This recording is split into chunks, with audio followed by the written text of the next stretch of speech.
I guess it's about time that you give us a brief a summary. You don't have to give the whole book away, but this is such a beautiful and accessible read. This is a very unusual book. That's one of the first things I can tell you after all of my interviews, and one of the most nuanced, and that's why I want you to kind of give us a feel, an explanation about Quickly the Magic Spatula. Thank you for saying those kind words. Quickly's a story about an antique that's found, and there's Quickly that's found in the attic, and it shares and sparks the treasured memories of a family. And it says that something so small as a spatula can bring such memories back. This brings out the parallel nature of a read of this book. It's about some apparently insignificant item or article that you have attached a personal value or relationship with in the course of your life, and running across it again, this talisman or this item sets off a reaction in you that brings back all the most valued things that you recall from that association.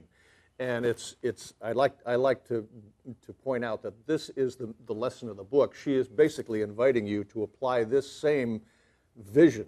Look for the things like magic, Quickly the Magic Spatula, in your life, in all of your lives, and the lives of your loved ones, who can, in fact, have this same phenomenon occur. It's a beautiful premise, and it's so simply put and so quickly learned. It's a subtle but obvious thing that it was just the crowning achievement of this book.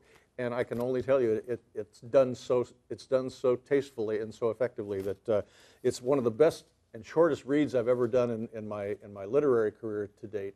And as you can tell, I'm a big fan. What's your goal for the children who read your book?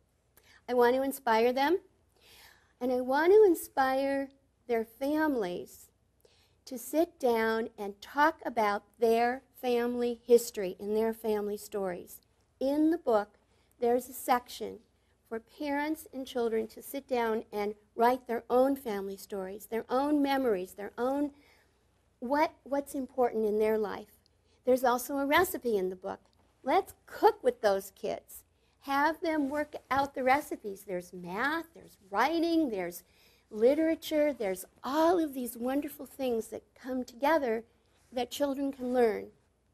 And my goal is to inspire families to read together, not only Quickly, the Magic Spatula, but other stories. Quickly lives on the kitchen wall. However, now that Quickly is a celebrity, he comes with me wherever I go. He's been on an airplane to Hawaii, where I had a book signing at Barnes & Noble's. Quickly, and I will not put him in the luggage, of course. He's on the airplane with me, and Quickly has made lots of trips. Now I want you to tell us about what you're doing. We didn't script any of this at all, so this is catching her kind of off, but I'm anxious for her to answer. Well, again, with our award-winning team, Miriam, Kronish, and Chasen Mathams, and without them I wouldn't be sitting here. We are writing a new book, and our hero is Quickly. Our new book is called Quickly's Magical Pancake Adventure. And Quickly, we leave Quickly at home in the frame.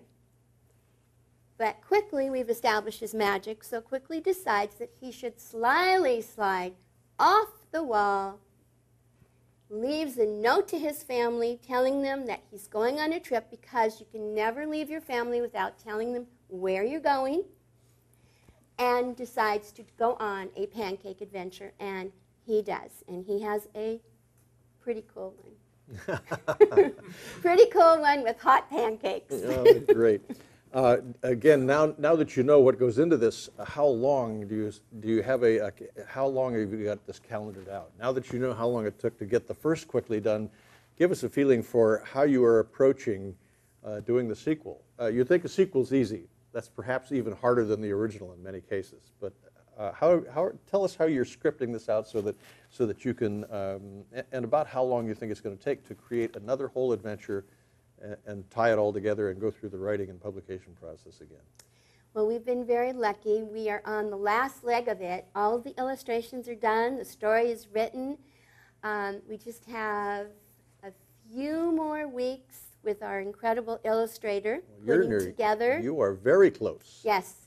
And hopefully, if all goes well, we're looking at October or November for release. You sneaky, sneaky writer. You're way ahead of the curve here. But thank you for a great interview, for the inspiration for a singularly interesting concept in a very, very cluttered children's book world, by the way. And much success in the future on this and the sequel. Quickly, themagicspatula.com.